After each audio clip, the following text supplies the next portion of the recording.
extremamente influenciado por esta igreja, pelos JAs que nós tínhamos aqui na minha época, pelos jovens que tinha aqui na minha época. O Robertinho é um deles, está lá atrás, o Flávio, meu amigão. E cresci influenciado, e essa influência foi muito positiva para mim nos lugares em que eu estive. Quando eu voltei aqui com a minha namorada esse ano, no começo do ano, primeira vez que ela veio ao Rio de Janeiro, então a gente assistiu o culto aqui. Quando a gente foi embora, ela falou assim: olha, há muitos anos que eu não tinha um culto desse. Então, Deus seja louvado, que eu não sei quanto tempo tem essa igreja já, 48 anos, Deus tem sido adorado neste local. Louvado seja Ele, e que seja assim até a sua vinda. Muito bem, na contramão do pensamento. Durante essa semana eu quero convidar você a repensar. Repensar é uma frase que indica que você já pensou. Você já tirou sua conclusão. Mas eu preciso que durante essa semana você repense algumas coisas que você já pensou. Eu ouvi uma história, na verdade eu li essa história. Segundo a história, diz que foi aqui no Rio de Janeiro, uma senhora evangélica, ela estava precisando de auxílio em casa, o seu marido havia morrido, ela tinha ficado com os filhos, ela não tinha emprego, estava sem condições de alimentar sua família. Ela resolveu ligar para a rádio evangélica.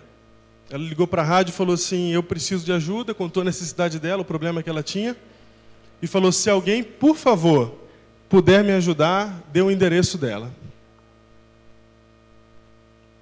Ouvindo aquela rádio, estava um bruxo, um cara que tinha pacto com o diabo.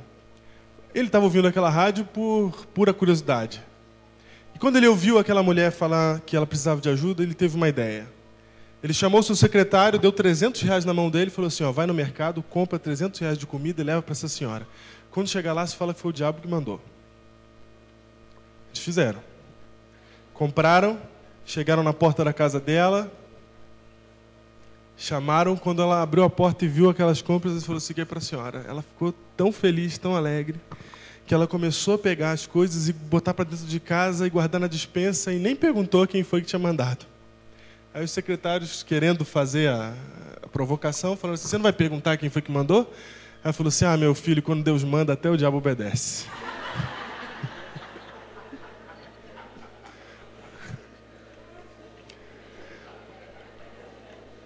Por que eu contei essa história?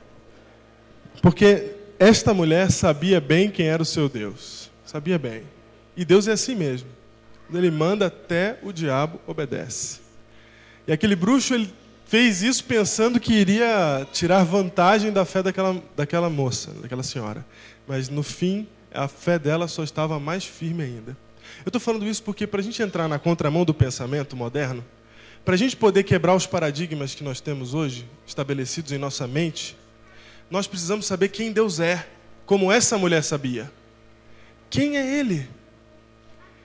Qual é o pensamento dEle? O que está por trás das ações de Deus? Todas elas, até as mais difíceis de se compreender. O que está por trás da ação de Deus? Se eu conseguir entender isso, se eu conseguir entender o pensamento de Deus, aí a gente vai poder dizer a frase que Paulo diz: e nós temos a mente de Cristo. Já pensou termos a mente de Cristo? Esse é o nosso objetivo essa semana, ter a mente de Cristo. Sábado que vem, quando terminarmos essa semana espiritual, eu espero, oro, para que durante essa semana você venha. Eu tenho visto coisas acontecendo já, quando vim para cá e não esperava ver. Por exemplo, eu e o Severo, nós tivemos muito pouco, combinamos quase nada. Ele me convidou, eu aceitei, eu falei: olha, para eu poder ir, você precisa falar com a associação. Ele fez esse trâmite, ele perguntou qual que é o tema. Mandei os temas para ele e só. Quando eu cheguei aqui, eu encontrei exatamente o que eu queria encontrar. Exatamente. Já aconteceram umas duas coisas. Uma eu só vou contar sábado que vem, mas já aconteceu hoje. E quando você vê coisas acontecendo por pessoas diferentes no mesmo sentido, é Deus que está guiando. Amém mesmo. Deus seja louvado. Então, essa semana, que seja uma semana de espiritual para cada um de nós, de encontro com Deus, de saber quem Ele é, para que possamos ser semelhantes a Ele também. E para vermos quem Deus é, vamos começar pelo início. O primeiro momento em que Deus se dirige ao seu povo. Em Gênesis 12, não precisa abrir lá não, só vou citar. Em Gênesis 12, você tem o encontro de Deus com Abraão, quando ele promete assim, ó, tu serás o pai de uma enorme nação, e por meio de ti serão abençoadas todos os povos da terra. A promessa foi feita lá em Gênesis 12. Só que ela só começa a se cumprir em Êxodo, que é quando o povo sai da escravidão do Egito. Nesse momento, então, tem um intervalo. Neste intervalo, você não vai ver a ação de Deus levando o povo para onde ele tinha prometido. O nome do livro de Êxodo é porque eles fazem um êxodo do Egito para a terra prometida. Então começa a libertação, começa a ação de Deus com o seu povo ali no Êxodo. Então as primeiras coisas, se você quer entender como Deus age conosco, você tem que olhar lá para o começo, dos primeiros momentos em que ele age. Então lá em Êxodo, você vai encontrar a história de que ele chama Moisés. Quando ele chama Moisés, ele fala, Moisés, eu vou te dar um chamado especial, você vai libertar o povo para mim, e você vai ser o meu profeta. Moisés tinha 80 anos. Ele começa o seu trabalho aos 80 anos. Imagina isso. Com 80 anos, então, ele tem que tirar o povo de Israel, o povo do Egito. Ele vai com Arão, com a ajuda de Arão, porque com 80 anos ele falou assim, Senhor, eu sou pesado de boca, pesado de língua, eu não vou conseguir fazer isso. Então tá bom, vou chamar Arão para te ajudar. Aí vem 83 anos. Então estão os dois lá na frente de Faraó e agora eles têm que libertar o povo. Faraó, é o seguinte, Deus pediu para você deixar o povo ir. Que Deus é esse? Primeira pergunta que vem na cabeça de Faraó, de quem você está falando? Porque no contexto do Egito, existiam mais de 80 deuses. Os egípcios, eles eram doidos por esse negócio de deuses. Eles tinham um deus para cada coisa, você não tem noção. Só para você ter uma ideia, tinha um deus que era o sol, tinha um deus que era a luz do sol, e tinha um deus que era o contorno em volta do sol. É um deus para cada coisa. Mas para tudo. Era um deus para o rio, um deus para a planta, um deus para a planta que está no rio, sabe? Cada coisa, cada explicação da natureza, eles inventavam um Deus. Então, quando ele chega e fala assim, ó, Deus veio aqui, pediu para você libertar o povo dele, ele falou assim, que Deus é esse? Quem é ele? Não conheço. Então, eu vou te mostrar quem ele é. Moisés pega, joga a vara no chão, e ela se torna uma serpente. Ah, esse é o seu Deus? Espera aí. Magos, mostra os nossos deuses para ele. Aí os magos lançam no chão os bordões e eles se transformam em serpentes também. O que seu Deus faz, os meus também fazem. Não vou libertar o teu povo. E aí então começa uma saga entre Deus e os deuses do Egito. Sabe que antigamente, diferente de hoje, do nosso pensamento atual, as guerras não eram entre nações, as guerras eram entre deuses. Porque o período do pensamento humano na época era o teocêntrico, Deus no centro. Então tudo era Deus, Deus, Deus, Deus. Se tem uma coisa na natureza que você não sabe explicar, é um Deus. Então numa guerra, não era uma guerra entre o rei, o meu rei é mais forte que o seu rei, o meu povo é mais forte que o seu povo. Nada disso, a guerra era entre deuses. O meu Deus é mais forte que o seu. As guerras do povo de Israel eram entre Yahweh, o nosso Deus, Jeová, e Baal. Eram guerras entre deuses, era assim que elas eram feitas. Por que Raabe se converte lá em Jericó? Porque ela fala assim, ó, o Deus dele está chegando aqui. E eu sei, eu tenho visto o que ele tem feito por aí. Por temer o Deus verdadeiro, Raabe é salva. Porque a guerra era entre deuses. O que acontece então é que naquele momento, Deus então fala assim, ó, vou começar a lançar pragas sobre o Egito. Muita gente pode pensar que essas pragas elas eram castigos de Deus. Ah, não quer que meu povo saia? Toma. Não quer? Vou apertar mais um pouquinho. Ah, não vai soltar? Então veja só.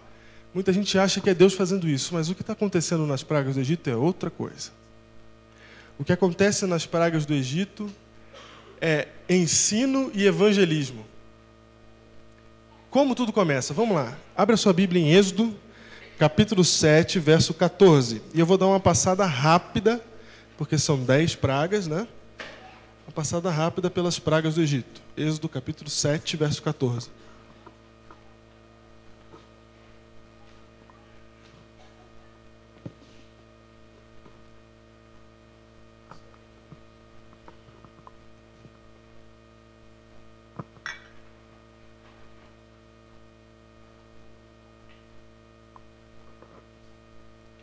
Primeira praga.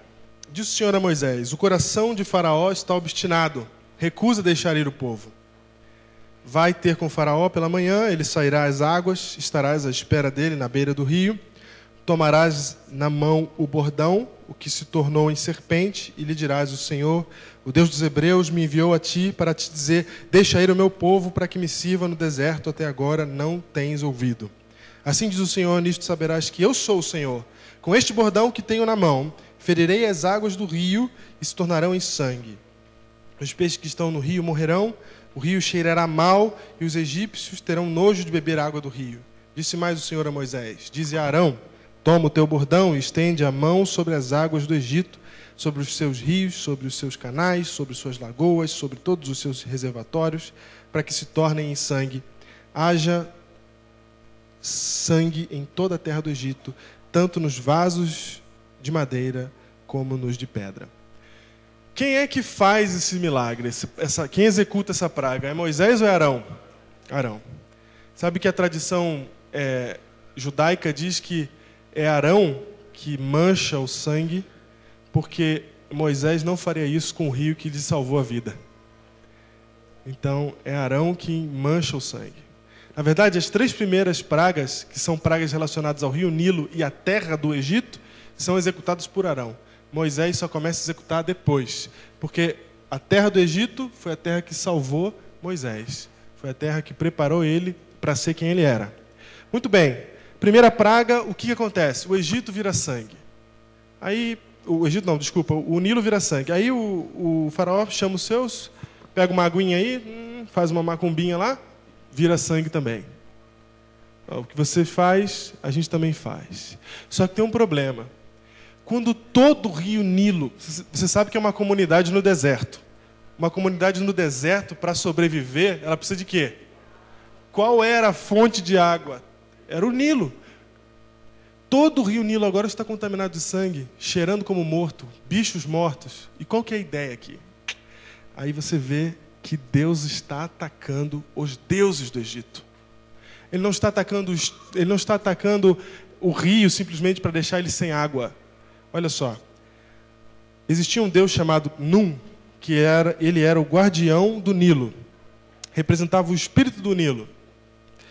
Rapi era descrito como o pai de Ra e também responsável pelo rio Nilo.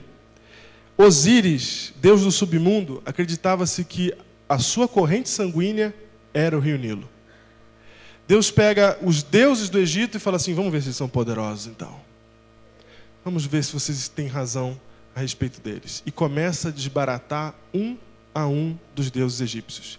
Essas são as pragas. A segunda praga, a praga dos sapos. O sapo era um ser cultuado no Egito. Não podia matar sapo.